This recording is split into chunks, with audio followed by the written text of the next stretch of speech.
Thomas Tampo Repes dalam bukunya History of Java 1817 menyatakan rasa kagum pada peran perempuan Bugis dalam masyarakat. Repes menuliskan bahwa perempuan Bugis Makassar menempati posisi yang lebih terhormat daripada yang disangkakan. Mereka tidak mengalami tindakan kekerasan, pelanggaran privasi, atau dipekerjakan paksa sehingga membatasi aktivitas atau kesuburan mereka dibanding yang dialami kaumnya di belahan dunia lain. Sejarah juga mencatat ada beberapa perempuan hebat yang pernah hadir di bumi Bugis Makassar. Berikut 5 perempuan hebat Bugis Makassar.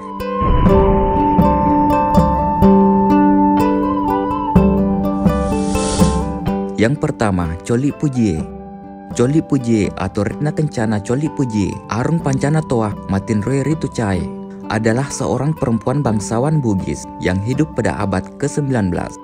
Coli Pujie Arung Pancana adalah Datu atau Ratu Lamuru yang ke-9. Beliau bukan hanya bangsawan, tetapi juga pengarang dan penulis, sastrawan, budayawan, pemikir ulung, penyalin naskah lontara Bugis kuno, dan juru tulis Istana Kerajaan Tanete di Kabupaten Baru sekarang. Coli Pujie lah yang membantu B.F. Mates, seorang misionaris Belanda yang fasih berbahasa Bugis waktu itu. Selama 20 tahun, menyalin naskah Bugis dan epos Ila Galigo yang panjang liriknya melebihi panjang epos Ramayana maupun Mahabharata dari India. Berkat jasa perempuan hebat Bugis ini, kita mampu membaca epos Lagaligo sekarang. Coli Pujie juga banyak menulis karya sastra semacam Elong, Surok Baweng yang berisi petuah-petuah yang memiliki nilai estetika yang sangat tinggi. Karya Coli Pujie adalah sejarah Tanete kuno pernah diterbitkan oleh Nieman di Belanda.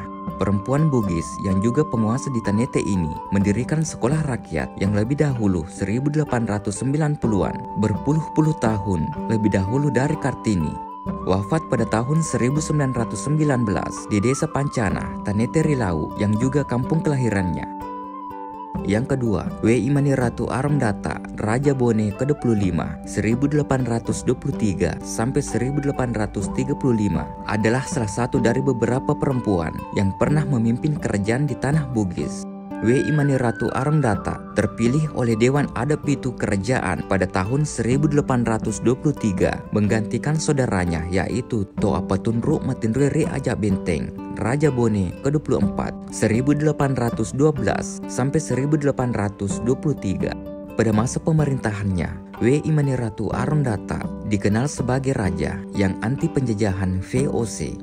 Pada masa pemerintahannya, W.I. Maniratu Arumdata dikenal sebagai pelopor bagi sebagian raja-raja di Sulawesi Selatan dalam menolak pembaharuan perjanjian Bungaya 18 November 1667 yang dikehendaki oleh VOC. Sebagai akibat pembangkangan itu, tanggal 14 Maret 1824, pasukan VOC di bawah pimpinan Jenderal Van Goyen menyerang kerajaan Bone melalui Pantai Bajoe.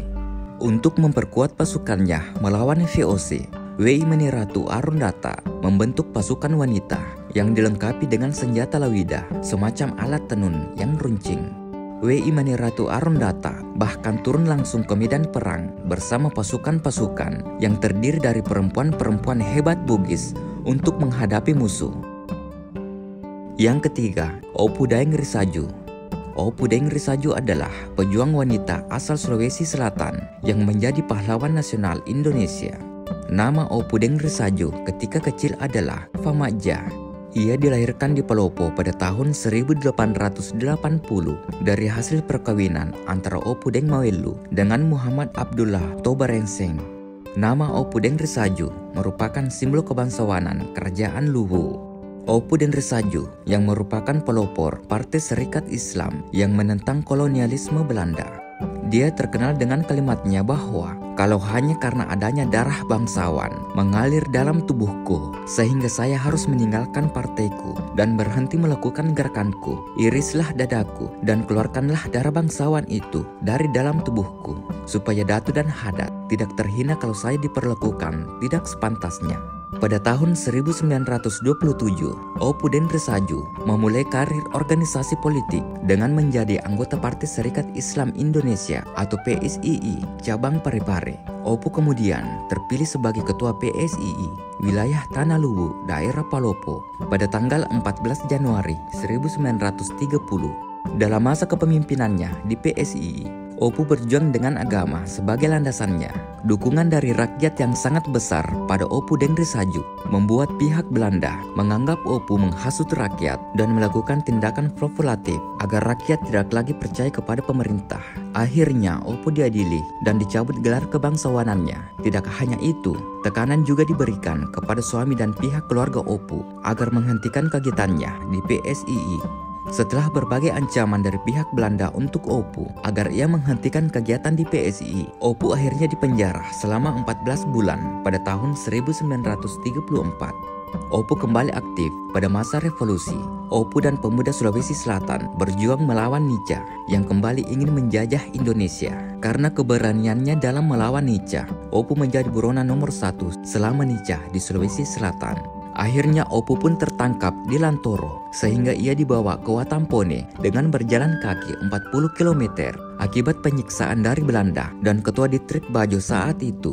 Ia menjadi tuli dan dijadikan tahanan luar. Opu wafat pada tanggal 10 Februari 1964.